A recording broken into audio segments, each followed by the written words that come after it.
नमस्कार साथियों, मैं सागर चौधरी आज फिर आपका स्वागत करता हूं राइट एंगल एकेडमी के यूट्यूब चैनल पर। जैसा कि अपन पढ़ रहे थे मेवाड़ का इतिहास और उसमें अपन ने कहां तक देख लिया था।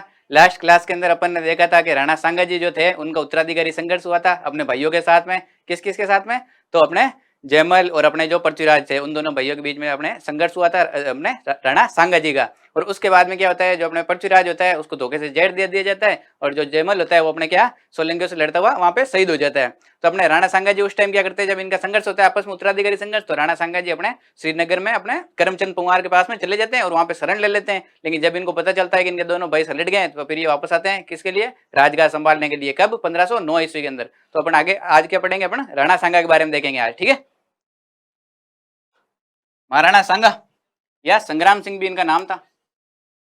1509 से लेके 1528 ईस्वी तक इन्होंने शासन किया था। और इनके शासनकाल में इनके पिताजी का क्या नाम था? सबसे पहले तो ये रायमल के पुत्र थे। और इन्होंने उसके बाद में उत्तराधिकारी संघर्ष में कहां पे शरण ली थी? तो श्रीनगर में करमचंद पंवार के पास में इन्होंने शरण ले ली थी। श्रीनगर, श्रीनगर कहाँ है? अजमेर। करमचंद पंवार, इनके पास में राणा सांगा ने शरण ली थी। ये अपने राणा सांगा जी की फोटो लगा रखी है। उसमें अपन देखते हैं कि जो पृथ्वीराज होता है वो वार करता है उत्तराधिकारी संघर्ष में और राणा सांगा जी जो होते हैं उनकी एक आंख उसके अंदर चली जाती है, ठीक है। और इनके देखो राणा सांगा जी की एक आंख भी नहीं थी, एक हाथ भी नहीं था और एक पेड़ से भी ये लंगड़ाते थे। लेकिन फिर भी इन्होंने अपने जीवन के अंदर एक अपने लास्ट का युद्ध जो छोड़ दिया जाए तो उसके अलावा इन्होंने अपने जीवन में कोई भी युद्ध हारा नहीं था, ठीक है। तो राणा सांगा जी बहुत ज्यादा वीर योद्धा थे। अब अपन देखते हैं सांगा का जो सबसे पहला जो संघर्ष है वो किसके द्वारा होता है। अपने सांगा जब राजा बनता है ना तो सांगा को पता चलता है कि अपने मेवाड़ के चारों तरफ से जो दुश्मन है ना उससे अपन घिरे हुए हैं। इधर से मालवा आ गया, मालवा के शासक भी आक्रमण करना चाहते हैं। इधर अपने गुजरात आ गया तो गुजरात वाले भी आक्रमण करना चाहते हैं। उधर अपने दिल्ली है तो दिल्ली वाले भी आक्रमण करना चाहते हैं, ठीक है। तो अब राणा सांगा क्या करेगा, धीरे धीरे सबको अलग अलग एक एक को पकड़ पकड़ के और सल्टाएगा, ठीक है। तो अपन देखते हैं सबसे पहले क्या होता है, इडर का संघर्ष होता है।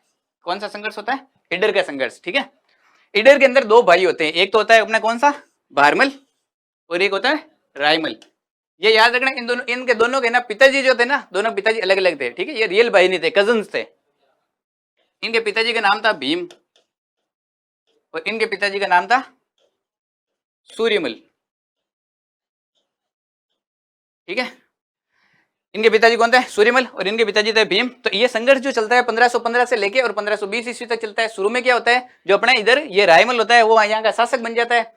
इसके शासक बनने के बाद में ये जो अपना ये उस टाइम क्या होता है, अल्पयुग होता है, ये बालक होता है उस टाइम। तो अपने जो भीम होता है ना, इसका जो चाचा होता है उसको लगता है कि अपन क्या कर लेते हैं, अधिकार कर लेते हैं शासन के ऊपर। तो ये अधिकार कर लेता है और ये अधिकार करते तो ये रायमल कहाँ चले जाता है, रायमल चले जाता है अपने राणा सांगा की शरण के अंदर ये चला जाता है। फिर राणा सांगा जी क्या करते हैं, अपने पुत्री से किसकी शादी करवा देते हैं, तो रायमल की शादी करवा देते हैं। फिर ये रायमल को भेजते हैं अपनी सेना के साथ में कि जा तू वापस क्या कर, अधिकार कर ले उसके ऊपर। तो रायमल जाता है और वापस किसके ऊपर अधिकार कर लेता है, तो अपने ईडर के ऊपर ये वापस अधिकार कर लेता है। फिर इधर से इसका जो अपना भीम था ना, इसका बेटा भी बड़ा हो जाता है, भारमल जो होता है।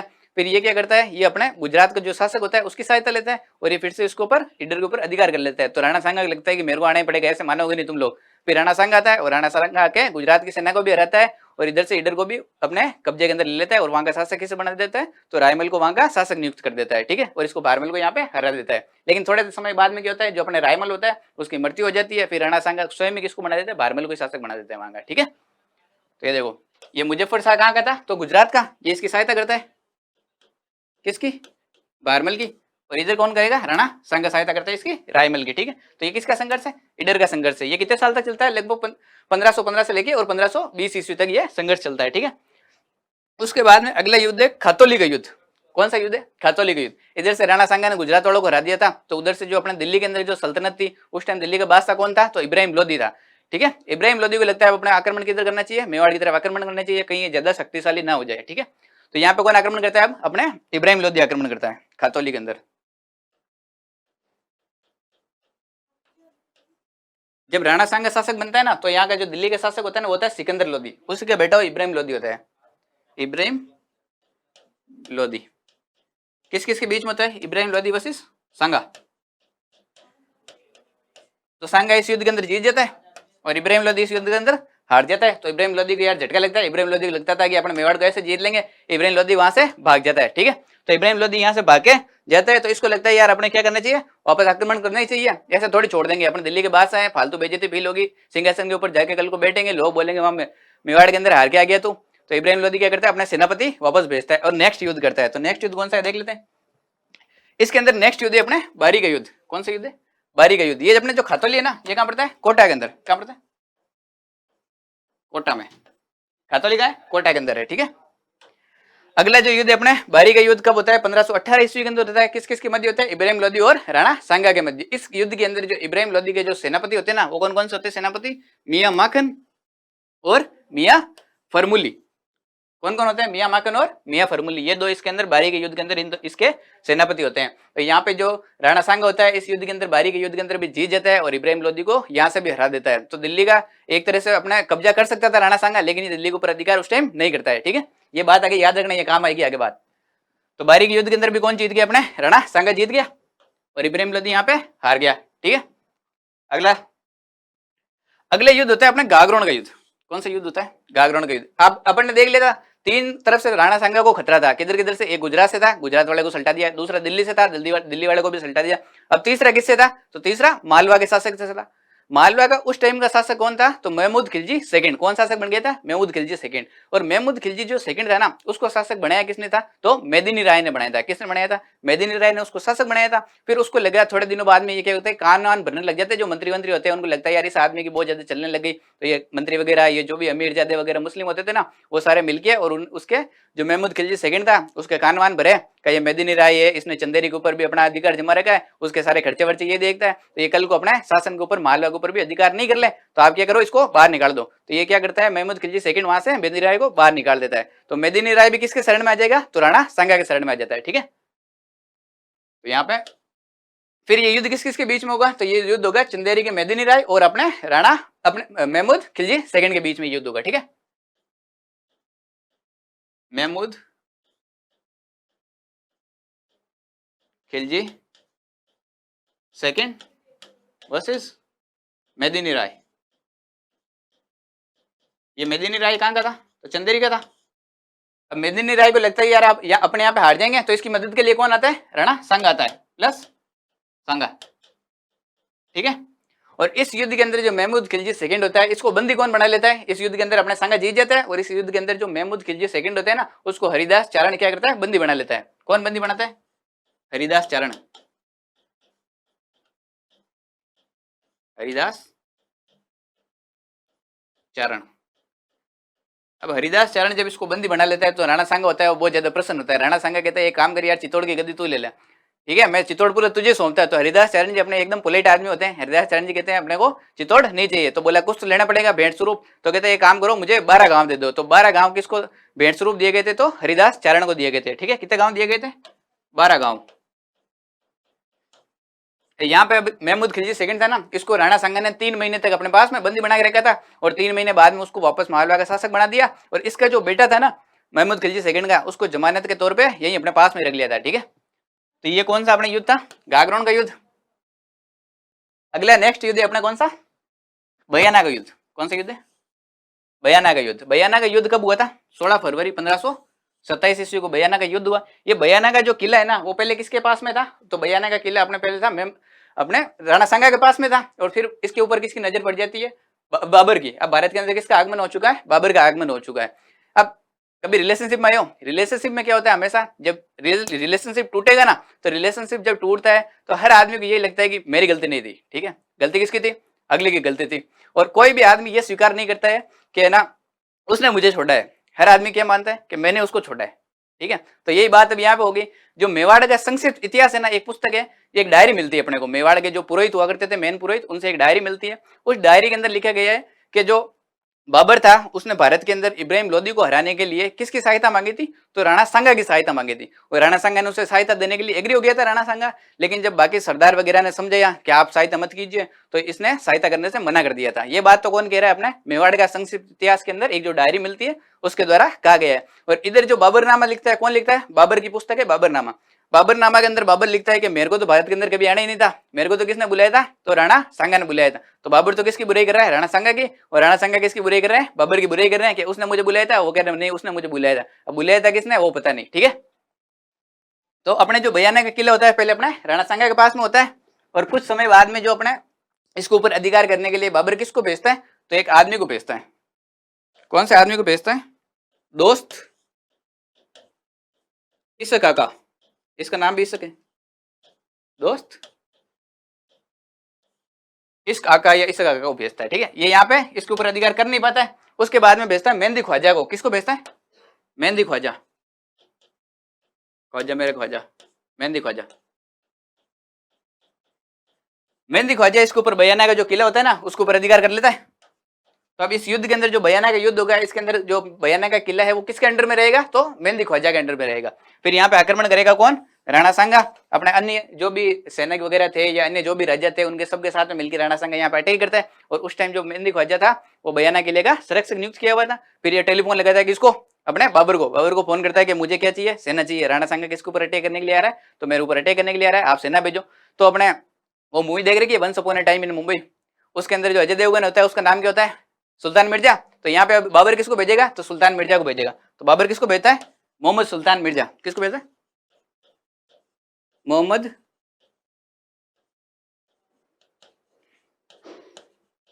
सुल्तान मिर्जा, ऐसे याद रख लेना। ठीक है, मोहम्मद सुल्तान मिर्जा को भेजता है, लेकिन फिर भी ये लोग यहाँ पे क्या सांगा से हार जाते हैं। और सांगा से हारने के बाद में ये वहां से भागते हैं। जो भी बच्चे कुछ सैनिक होते हैं ना वो भागते हैं और वो अगले अपने जो खानवा का युद्ध होगा उसके अंदर भाग लेंगे। ठीक है, अपन ने यहाँ पे क्या देखा? तो बयाना का जो किला था, वो बयाना का जो युद्ध हुआ था कब हुआ था?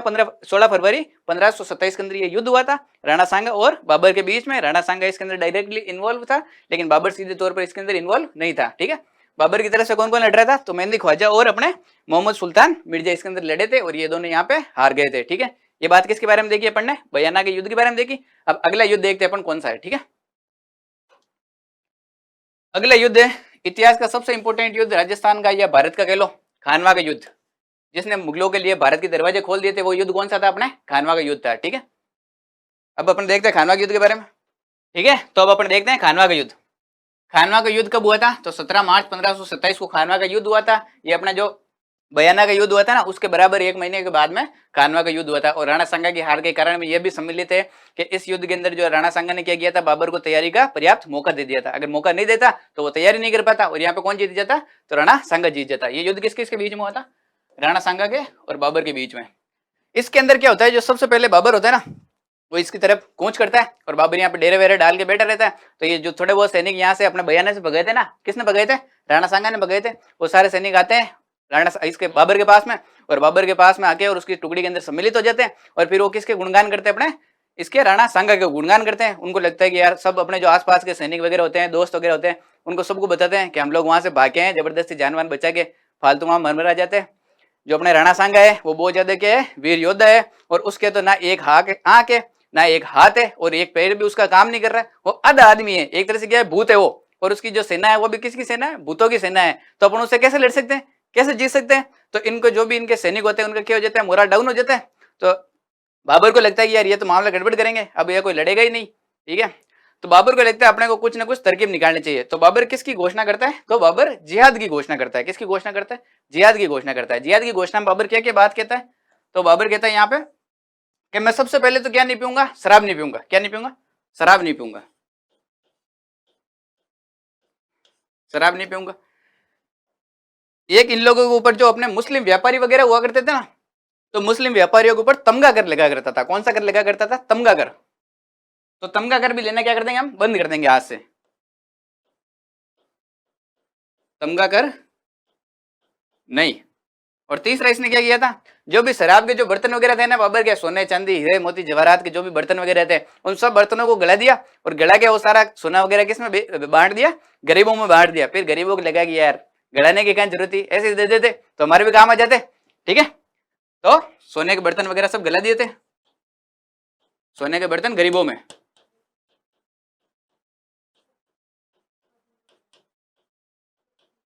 ठीक है, ये सोने के बर्तन कौन से थे? शराब वराब पीने वाले थे। ऐसे याद रखना, इसका शराब का कनेक्शन इसका इधर से। ये यहाँ पे युद्ध लड़ जाएगा अभी देखेंगे। ठीक है, ये जिहाद की घोषणा करी। तो सबसे पहले बाबर कहाँ खड़ा हुआ? स्टेज के ऊपर बाबर खड़ा हुआ, एकदम माहौल बनाया, सबको बोला बैठ जाओ बैठ जाओ, मैं कुछ बात कहना चाहता हूँ। तो बोला बताओ। तो बाबर ने कहा तुम्हें क्या लगता है ये जो युद्ध में लड़ रहा हूँ ये मैं अपने लिए लड़ रहा हूँ? तो सैनिक सारे बैठे मन मन के अंदर सोचे क्या लगता तो ऐसा ही है, लेकिन बोले तो कौन बादशाह के सामने। तो नेक्स्ट उसने क्या बोला? नेक्स्ट बोला तुम्हें क्या लगता है मैं ये युद्ध साम्राज्य विस्तार के लिए लड़ रहा हूँ? तो फिर से सैनिकों ने सोचा कि हाँ लगता तो ऐसा ही है। कहा नहीं, ये युद्ध मैं किसके लिए लड़ रहा हूं, ये युद्ध मैं इस्लाम की इबादत के लिए लड़ रहा हूं। किसके लिए लड़ रहा हूं, इस्लाम की इबादत के लिए लड़ रहा हूं।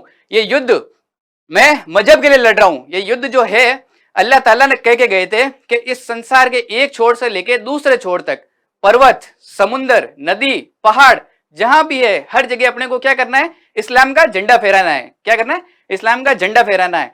तो मैं इस युद्ध के अंदर क्या करूंगा, जिहाद करूंगा मैं इस युद्ध के अंदर। और तुम में से कोई भी जो भी मेरे साथ आना चाहे वो आ सकता है, और जो नहीं आना चाहे वो वापस जा सकता है, लेकिन मैं इस युद्ध के अंदर भाग लूंगा। तो इससे क्या हुआ, जो भी कट्टरपंथी वगैरह थे, जो भी इस्लाम को बहुत ज्यादा फॉलो करते थे, वो सारे क्या हो गए, उनका ब्रेन वॉश हो गया। और ब्रेन वॉश हो गए वो सारे इसके अंदर सम्मिलित हो गए।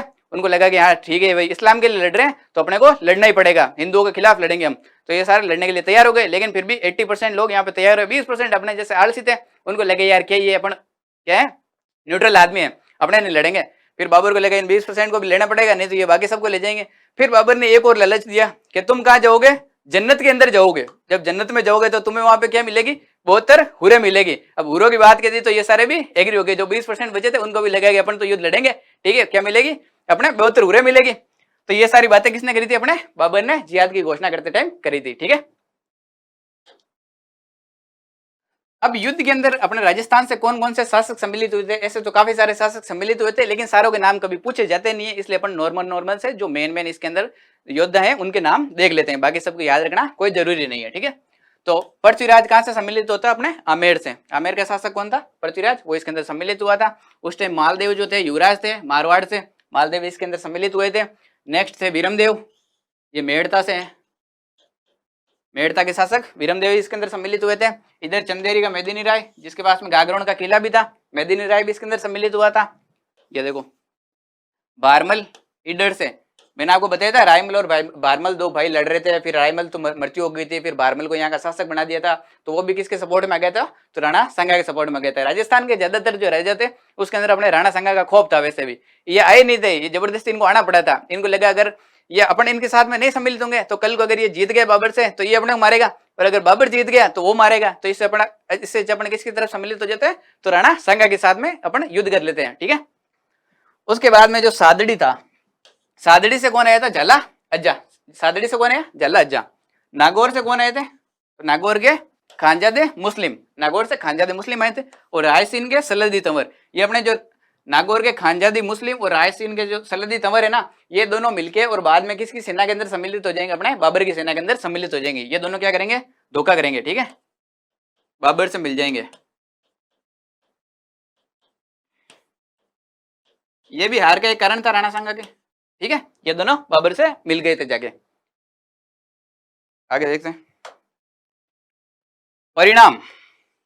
अब युद्ध का परिणाम क्या हुआ उससे पहले अपने को देखना चाहिए युद्ध के अंदर बातें क्या क्या हुई। अब इधर से जो राणा सांगा था उसके पास में लगभग 1 लाख सैनिकों की सेना थी। अपने राजस्थान के लगभग सारे सैनिक इसके अंदर सम्मिलित हो गए थे, जो भी राजा थे उन्होंने सबने भाग लिया था लगभग।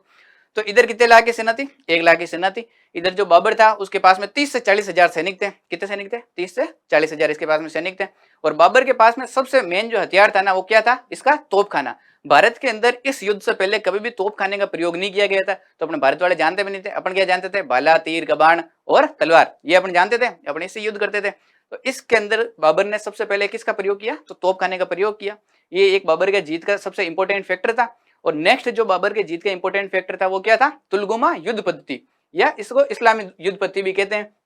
ये भारत के अंदर कौन लेके आया था, तुलगुमा युद्ध पद्धति, तो बाबर लेके आया था। इस युद्ध पद्धति के अंदर क्या होता है, इसके अंदर देखो क्या करते हैं, ये इनके जो सैनिक होंगे ना वो होते तो कम है लेकिन ये दिक्कतें ज्यादा है, काम कम करते हैं लेकिन दिक्कतें क्या ज्यादा है। सबसे पहले पीछे की तरफ क्या लगा देंगे, तोपखाने लगा देंगे। तो तोपखाने लगाने से तोपे पीछे रहेगी तो कोई तोपे अपने नष्ट नहीं कर सकता, कोई तोपे ले जा नहीं सकता। तो तोपे सबसे पीछे लगाई जाती है अर्धचंद्राकार स्थिति के अंदर।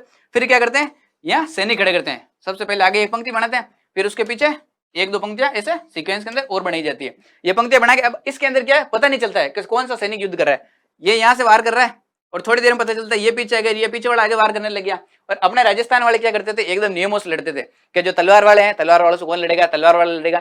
जो तीर चलाने वाला है तीर वाले लड़ेगा। जो भाला चलाने वाला है तो भाले वाले से भाले वाले लड़ेगा। और इधर अपन तो क्या एकदम व्यवस्थित नियमबद्ध आदमी के सूर्यास्त के बाद में युद्ध नहीं करेंगे और इनके कोई नियम होते नहीं थे। तो उधर से बाबर के सैनिक सामने, तो बाबर के सैनिक तलवार वाला है और इधर से अपन तीर वाले, तो उसको बोले साइड में जा, भी झपट पड़ेगी साइड में, मैं नहीं लड़ रहा तेरे से। ओके यार क्यों नहीं लड़ रहा, कि मेरे पास तलवार है, वो कह रहा है मेरे पास तीर है, तो उससे क्या फर्क पड़ता है। तो अपने राजस्थान वाले इस युद्ध पद्धति को समझ नहीं पाए थे, उनको लगा अपन परंपरागत युद्ध पद्धति से लड़ेंगे, ठीक है। तो ये कौन सी युद्ध पद्धति थी, तो तुलगुमा युद्ध पद्धति। ये भारत के अंदर कौन लेके आया था, तो बाबर लेके आया था। अब इधर से तो जो बाबर ने आक्रमण किया, बाबर ने जब आक्रमण किया तो इधर से तोप के गोले चलाए। स्टार्टिंग के अंदर क्या हुआ, तोप के गोले चलाने से जो सांगा की जो सेना थी वो सारी तितर बितर हो गई। उनको समझ में नहीं आया कि हो क्या रहा है, ये आसमान से आग कहां से पड़ने लग गई, कि अपने राजस्थान वालों ने कभी देखे नहीं थे तोप के गोले।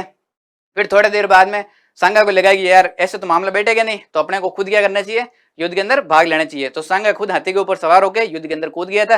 ये भी सांगा ने एक बहुत बड़ी गलती करी थी। बाबर युद्ध के अंदर शामिल नहीं हुआ था, बाबर पीछे बैठा सब कुछ देख रहा था। बाबर पीछे से क्या कर रहा था, नेतृत्व कर रहा था। जैसे आधे सैनिक घायल हुए तो बाबर के आधे सैनिक दूसरे भेज देता, उनके बाकी मरम पट्टी होती है, जब वो रेडी हो जाते हैं तो वापिस वो आ जाते हैं। ऐसे करके सैनिकों को क्या करता था, आराम भी मिलता था, और अपने वाले सारे सारे एक साथ ही टूट पड़े कि सारे सारे चलो एक साथ ही। और इधर से जो सांगा था उसको लगा मेरे को भी भाग लेना चाहिए, मैं मोटे बढ़ूंगा सबका। और एक कहीं से तीर आता है और तीर आके कहां लगता है, सांगा की आंख में लगता है, और सांगा वहां पे घायल हो जाता है। सांगा हाथी के ऊपर सवार होता है, वहां पे घायल हो जाता है। तो इनको लगता है कि अपने को क्या करना चाहिए, अब सांगा को यहाँ से बाहर निकालना चाहिए। तो सांगा को बाहर निकालोगे तो युद्ध का नेतृत्व कौन करेगा, तो युद्ध का नेतृत्व करेगा झला अज्जा। लेकिन इसके अंदर क्या होता है, सेना बहुत बड़ी होती है, कई बार अफवाह भी फैल जाती है कि सांगा की क्या हो गई, मृत्यु हो गई। लेकिन यहाँ पे सांगा की मृत्यु नहीं होती है। ये लोग क्या करते हैं, सांगा को वहां से युद्ध मैदान से बाहर निकाल देते हैं, ठीक है। सांगा वहां से बाहर निकल गया, और नेक्स्ट अपने किसको बना दिया, अपने राजा किसको बना दिया एक बार के लिए युद्ध मैदान के अंदर, झला अज्जा को वहां का शासक बना दिया। उसको ताज वाज पहना देते थे। पहले राजा की शकल तो कौन नहीं जानता था, जिसने ताज पहन रखा वही राजा, ठीक है। तो झला अज्जा को यहाँ पे नेतृत्व सौंप देते हैं। सांगा इसके अंदर घायल हो जाता है और सांगा वहां से चला जाता है, ठीक है। बाबर इस युद्ध को जीत जाता है। बाबर सबके जितने भी खोपड़े ओपड़े काट रखी होती है, अपने जो भी शासक वगैरह थे या जो भी सैनिक थे उनको सबको इकट्ठा करता है और गाजी की उपाधि धारण करता है। किसकी उपाधि धारण करता है, तो गाजी की उपाधि धारण करता है बाबर इसके अंदर। अब सांगा को यहां से ले जाते हैं, फिर सांगा को इलाज क्या करते हैं सांगा का। अब अपने ये चार नाम है ना, ये याद रखना है, इनका कई बार एग्जाम के अंदर सीधा सीधा क्वेश्चन पूछा गया। घायल जो सांगा था उसका इलाज कहाँ पे किया गया, तो सांगा का इलाज किया गया बसुआ में। कहाँ किया गया, बसुआ के अंदर। ऐसे याद रखो, सांगा को ले जाकर कहाँ बसाया गया, तो अपने बसुआ के अंदर सांगा को बसाया गया, ठीक है। नेक्स्ट सांगा को वहां पे ले जाके इलाज किया। सांगा थोड़ा सा रेडी हुआ, सांगा को लगा कि मैं कहाँ गया, तो सबने बताया कि अपन युद्ध हार चुके हैं और बाबर युद्ध जीत गया। और बाबर अब किधर प्रस्थान कर रहा है, बाबर मेदिनी राय की तरफ जा रहा है। मेदिनी राय ने भाग लिया था इस युद्ध के अंदर, बाबर अब मेदिनी राय को हराने जा रहा है। तो सांगा को लगता है कि यार मेदिनी राय ने अपनी सहायता करी थी, अपन ऐसे कैसे हार जाएं, वापस मेवाड़ जाएंगे, किस मुंह से जाएंगे अपन वापस, तो अपने क्या करेंगे, वापस युद्ध करेंगे। अब बाकी सारे लड़ने के लिए वैसे तो तैयार थे नहीं, लेकिन सबको लेटर लिखा सांगा ने वापस, जितने भी राव जितने भी अपने सेनापति वगैरह थे सबको वापस बोला कि वापस आओ, अपन क्या करेंगे, युद्ध करेंगे, अपन जीतेंगे। उस समय जो अपने सांगा था उसके शरीर के ऊपर कितने घाव थे, 80 घाव थे इस युद्ध के अंदर। कितने घाव थे, 80 घाव थे। ये कौन लिखता है, बाबर नामा के अंदर, बाबर अपनी पुस्तक के अंदर लिखता है, ठीक है। तो ये वापस युद्ध करने के लिए तैयार हो जाता है। तो इनको जो अपने रिश्तेदार वगैरह या जो भी सैनिक वगैरह होते हैं ना, इस सैनिकों को लगता है कि यार ये आदमी अगर जिंदा रहा ना तो ये आदमी क्या करेगा, अपने को भी सल्टा देगा, खुद तो मरेगा जो मरेगा, अपने को और मरवाएगा। तो ये लोग सब मिलकर क्या करते हैं, योजना बनाते हैं कि सांगा को क्या दे दिया जाए, जहर दे दिया जाए। तो ये सब कहते हैं कि चलो आप ये काम करो, पहले दवाई पानी लो, खाना वाना खाओ, और फिर अपन चलते हैं युद्ध की तैयारी करते हैं। तो वहां से खाना वाना खिलाते हैं, दवाई पानी पिलाते हैं, और सांगा को क्या कर देते हैं, जहर दे देते हैं। तो सांगा को जहर कहाँ पे दिया गया था, तो इरीच में दिया गया था, ठीक है। कहाँ दिया गया, इरीच में। इसको आप रीच याद रख लो कि सांगा को जहर किसने दिया था, तो रीच ने दिया था। तो आपको इससे जगह का नाम याद रहिएगा। सांगा को जहर दिया था रीच ने, बसवा में बसाया था, इलाज किया था। उसके बाद में सांगा वहां से चला, स्ट्रॉन्ग आदमी था, ऐसे इतिहास से मरने वाला था नहीं। इरीच से निकल के कहाँ गया, कालपी में आ गया। कालपी के अंदर सांगा की मृत्यु हो गई। तो ऐसे याद रख लो, कालपी में सांगा काल को प्राप्त हो गया, ठीक है। अगला है सांगा की छतरी कहाँ पे है, तो सांगा की छतरी है मांडलगढ़ भीलवाड़ा के अंदर। मांडलगढ़ कहाँ पड़ता है, भीलवाड़ा में, भीलवाड़ा, ठीक है। यहाँ पे सांगा की छतरी बना दी गई। ये चार चीजें अपने को याद रखनी है, बसवा, इरीच, कालपी और मांडलगढ़, ठीक है। अगला है सांगा की उपाधियां क्या क्या थी। तो सांगा ने अपने जीवन काल के अंदर दो उपाधियां प्राप्त करी थी, हिंदूपत और सैनिकों का भग्नावशेष या सैनिकों का जो अवशेष है, ठीक है। ये सैनिकों का भग्नावशेष उपाधि किसने दी थी, तो जेम्स टोड ने दी थी। इतिहासकार जेम्स टोड के बारे में देखा था, जेम्स टोड। तो जेम्स टोड ने ये उपाधि दी थी सैनिकों का भग्नावशेष, भग्नावशेष, ठीक है, ठीक है, लेना इसको। और हिंदूपत, ये दो उपाधियां किसकी थी, तो अपने राणा सांगा की ये दो उपाधियां थी, ठीक है। आगे देखो,